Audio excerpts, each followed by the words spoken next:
आकाशवाणीचं हे नागपूर केंद्र आहे. आता आपण ऐकणार आहोत वृत्त विभागातर्फे प्रस्तुत नागपूर जिल्ह्याचं वार्तापत्र. याचे लेखक आहेत आमचे प्रतिनिधी दुर्गेश कौरती. नागपूर शहर पोलिसांनी ऑपरेशन यू टर्न अंतर्गत 1 मे पासून शहरभर चालकांसाठी अंमली पदार्थ चाचणी मोहीम राबवली. अंमली पदार्थांच्या प्रभावाखाली वाहन चालवणाऱ्या चालकांची ओळख पटवण्यासाठी अत्याधुनिक ड्रग टेस्टिंग यंत्रे तैनात करण्यात आली होती. या यंत्रांच्या सहाय्याने घटनास्थळीच चाचणी करून नियमभंग करणाऱ्यांवर तात्काळ कारवाई केली जाणार असल्याचे स्पष्ट करण्यात आले होते. पोलीस आयुक्त कार्यालयात झालेल्या कार्यक्रमात पोलीस आयुक्त रवींद्र सिंघल आणि पियुष तिवारी यांच्या हस्ते या यंत्रांचे उद्घाटन करण्यात आले. सेवा सदन विद्यालय कोराडी कामठी येथे छत्रपती शिवाजी महाराज चषक राज्यस्तरीय वरिष्ठ गट पुरुष आणि महिला कबड्डी स्पर्धेचे उद्घाटन राज्याच्या उपमुख्यमंत्री तथा क्रीडामंत्री सुनेत्रा पवार यांच्या हस्ते झाले.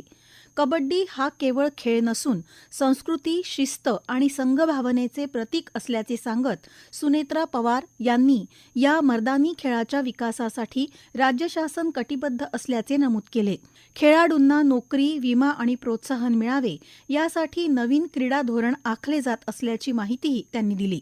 महाराष्ट्र दिनानिमित्त नागपुरात स्वतंत्र विदर्भ राज्याच्या मागणीसाठी संविधान चौक आणि विधान भवन परिसरात विदर्भ समर्थकांनी आंदोलन केले. महाराष्ट्र स्थापना दिन काळा दिवस म्हणून पाळत आंदोलकांनी काळे कपडे परिधान करून आकाशात काळे फुगे सोडत निषेध नोंदविला. या आंदोलनामुळे काही काळ तणावाचे वातावरण निर्माण झाले होते. परिस्थिती नियंत्रणात ठेवण्यासाठी पोलिसांनी हस्तक्षेप करून आंदोलकांना ताब्यात घेतले. खासदार क्रीडा महोत्सव 31 मे ते 7 जून दरम्यान नागपुरात आयोजित करण्यात आला. वाढते तापमान लक्षात घेऊन सर्व मैदानी स्पर्धा रात्री फ्लड लाईटच्या प्रकाशात घेण्यात आल्या, तर हॉकीसारख्या काही स्पर्धा सकाळी आयोजित करण्यात आल्या. या निर्णयामुळे खेळाडूंना उष्णतेपासून दिलासा मिळाला आणि स्पर्धा अधिक सुरक्षित आणि नियोजनबद्ध पद्धतीने पार पडल्या.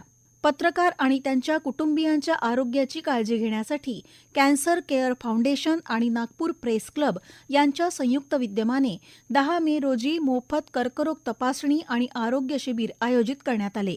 सिव्हिल लाईन्स येथील प्रेस क्लबमध्ये झालेल्या या शिबिरात कर्करोग, स्तनाचा कर्करोग, फुफ्फुसांचा कर्करोग आणि अंडाशयाच्या कर्करोगासह विविध आजारांची तपासणी करण्यात आली.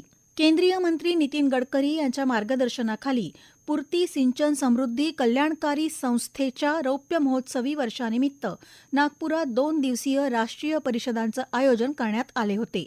गेल्या 25 वर्षांपासून जलसंधारण क्षेत्रात कार्यरत असलेल्या संस्थेच्या तामसवाडा मॉडेलची देशभरात दखल घेतली जात असल्याची माहिती यावेळी देण्यात आली.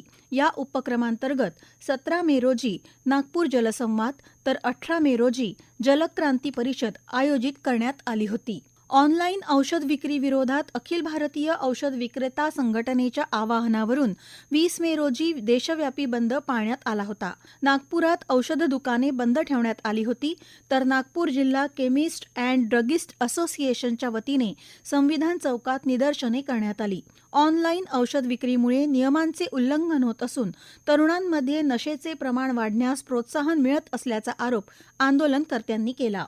वाढती महागाई, इंधन दरवाढ आणि बेरोजगारीच्या मुद्द्यावरून नागपुरात युवक काँग्रेसच्या वतीने केंद्र सरकारविरोधात आंदोलन करण्यात आले. व्हेरायटी चौकात झालेल्या या आंदोलनात युवक काँग्रेसचे कार्यकर्ते, काँग्रेसचे पदाधिकारी आणि नेते मोठ्या संख्येने सहभागी झाले होते. यावेळी काँग्रेस नेत्यांनी नीट परीक्षेच्या पेपर फुटीच्या मुद्द्यावरून सरकारवर टीका केली. पेपर लीकमुळे लाखो विद्यार्थ्यांचे भविष्य धोक्यात आले असून तरुणांमध्ये असंतोष वाढत असल्याचा आरोप त्यांनी केला. पूर्व नागपूरमधील भांडेवाडी येथे उभारण्यात आलेल्या कचऱ्यापासून जैव वायू निर्मिती प्रकल्पाची मुख्यमंत्री देवेंद्र फडणवीस यांनी पाहणी केली. यावेळी त्यांनी प्रकल्पाबाबत समाधान व्यक्त करत हा देशातील पहिला सीबीजी प्रकल्प जवळपास पूर्णत्वास आल्याचे सांगितले. या प्रकल्पातून दररोज सुमारे 28 टन सीबीजी गॅस तसेच मोठ्या प्रमाणात सेंद्रिय खताची निर्मिती होणार आहे. आत्ताच आपण ऐकलत वृत्त विभागातर्फे प्रस्तुत नागपूर जिल्ह्याचं वार्तापत्र. याचे लेखक होते आमचे प्रतिनिधी दुर्गेश कौरती. वाचक स्वर होता स्वाती सोनपेटकर यांचा.